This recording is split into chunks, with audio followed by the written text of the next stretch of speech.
Hello, my name is Haley Jacobs, and this is my last lecture. Life is hard, there's no getting around that. As students, we all face challenges daily, and often it seems like we are so alone and that our problems are like no one else's. In fact, many times we feel like everyone else has it so much better than we do. He is smarter, she is prettier. He has a better house, she has a better car. They have better clothes, school is easy for her, sports are so easy for him.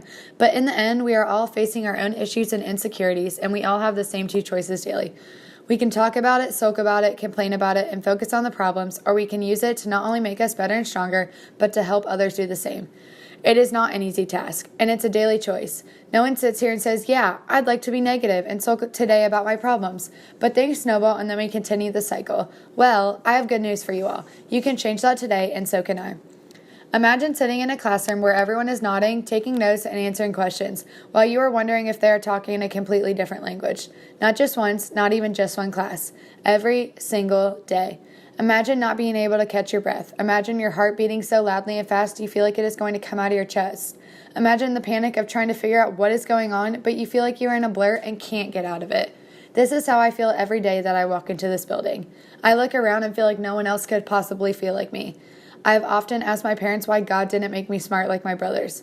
Why is it so easy for them to take tests, and when I take one, I feel like I'm looking at a page with words that mean nothing to me? What is your pain point in life? What do you feel you don't measure up in? This is a real issue that has affected me for the last 12 years of my life. I don't know what you are facing today. It might just be like this, or it might be that you don't feel good enough to your parents, your friends, your teachers, or even your coaches. You might feel insecure about something else, but I'm here to tell you to stop listening to these lies about yourself. You have so much to offer to this world, and it's different from what I have to offer and different than what she has to offer. I can't wait until you tap into that, because when you do, your life is going to change. How do you feel successful? At the end of the day, we all have successes in something. For some, it's in the classroom, understanding everything the teachers are saying, acing your AP tests to prove it. Man, I wish that was me. But my successes are different. I scored 28 out of 30 points in a basketball game in second grade. I was blessed to score more than half of my team's goals the entire season in soccer.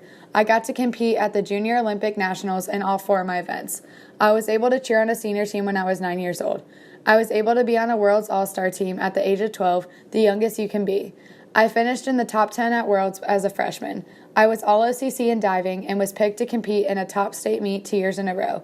I broke the school record in long jump my sophomore year and earned 2 state cheerleading titles my junior year. I have had recruiting calls for all 3 of my sports that I lettered in, and yet I still don't feel good enough. I told you I would ask why God didn't make me smarter. I panic when I'm competing sometimes because I feel like if I don't win, I'm no good.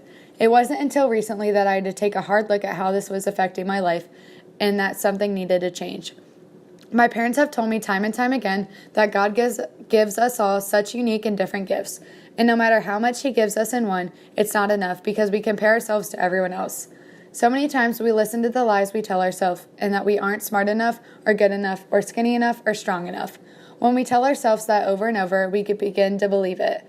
My mom used to tell me, if you went outside and created a garden and planted tomato seeds, why on earth would you expect beautiful flowers to come out instead? It's the same when we plant lies and negative thoughts in our head. If we tell ourselves constantly that we can't take the test well or that we can't do this one skill, then our body is going to believe it and you won't be able to do that. I never understood that until now. I had probably made the honor roll just a few times in life. I know, you were all on it every single time. But I kept telling myself that I was never going to get all A's and B's. I told myself over and over, and you know what? I believed it. Well, last year I started to tell myself that I could do it, and I worked really hard, and I completed my homework and studied for all my tests. And my first report card came out, and guess what? Not only was it just A's and B's, it was all A's. I had never done that before, ever, but I had never believed I could do it. Next report card was the same, and so was the next, and the next after that. I wasn't stupid, I just didn't believe I could do it. I believed the negative talk I told myself daily instead of trying to plant positive thoughts.